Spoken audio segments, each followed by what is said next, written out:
Last week, about this time, we spoke to Robin Threapleton, who, along with his wife and two teenage daughters, decided to open their homes to a Ukrainian family. And they even went to the trouble of going all the way to Poland to pick them up. But red tape in the visa process means it hasn't happened. And Robin joins me now from Lincolnshire. Great to talk to you again, Robin. When we spoke last week, you made a direct plea to the Home Secretary to change the system now, that afternoon, to make it work. What has happened over the last 7 days? Not a great deal, I'm afraid. The morning after we spoke last week, one of our 6 families managed to get to the UK. They didn't need any biometrics, so it was quite a straightforward process for them online. And I sensed that there was perhaps a little bit of local MP influence for the host family in that particular case. But we continue, we've backfilled that family, so I still have 6 families, no further forward in the process, and it's been 3 weeks and counting. What about, I understand one of the families has dropped out, is that true? Yeah, the wait time is very unhealthy. It's causing both sides of the equation to question themselves.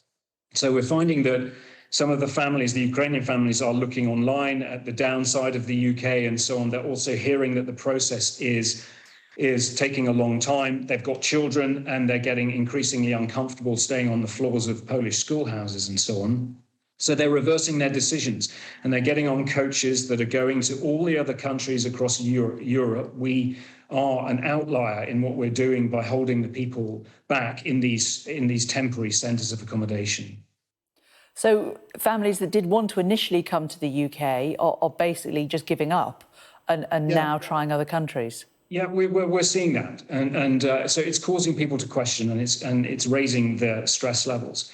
The other thing, Jane, since you and I last spoke about this, that materially has changed in the equation is the Home Office looking to process, or saying they're going to look to process these applications within 48 hours, and indeed work through the backlog. If I can give you a very brief window into how the Home Office is operating on the front line at the moment, I spoke last night to one of our mothers, Marina. She was called up to go to the centre because her visa was now ready for collection, but she has a 7-year-old child. We took her on a 100-mile round trip to the centre. When she got there, she was told that it was her visa that was ready to go, but not that of her 7-year-old boy, Alexei. She put me on loudspeaker. I spoke to the UK representative at the centre, and I asked him, could you look on the system, please? Don't turn this lady away with her child. That would be completely inhumane. And we've been waiting 3 weeks. I'll call the guy John. It's not his real name. I'll save his blushes. But he said, no, I can't do that, Rob. I don't have the telephone number of the decision centre at Sheffield, and we're not to call them. And so it's incredible that that's where we're at. And of course, he turned her away with her child. Now, what if she had no accommodation to go back to last night, and what should she have done with that little boy? It just so happens that she fell back into our care and we had a room for her in our little hotel. But it's extraordinary. I just wondered what this chap, John, thought was then going to happen to this poor woman that he was turning away, and why he couldn't make that phone call. So if you were to ask me the same question now, Jane, if I sat in front of Priti Patel or indeed Lord Harrington, what would I say? I'd say 2 things. I'd say, please allow John to call the decision centre in Sheffield, because by not being able to do that, it's hardly the behaviour of a high-performing organisation, and it's hardly the behaviour of an organisation trying to work through its backlog. And I would also say to them, just spare a thought, please, for Marina's husband on the other side of the border, fighting this war in very difficult circumstances. He needs to do that without the distraction of knowing that his wife and child are being bounced around Poland for 3 weeks in their visa process. Well, Robin, we've spoken to the government and they've given us a statement in response. They weren't able to give us an interview.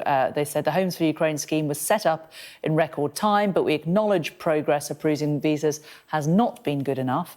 The Home Office has made changes to visa processing. The application form has been streamlined.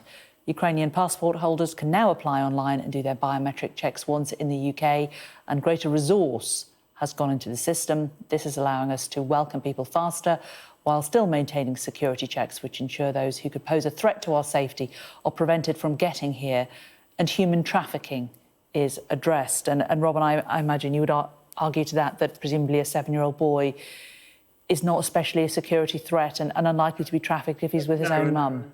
Quite right, and that's the point I made to John last night. I said, just look in front of you, it's a 7-year-old boy. He hardly represents a threat to the country. I don't know why you're separating children from their mothers in this process. It's very odd.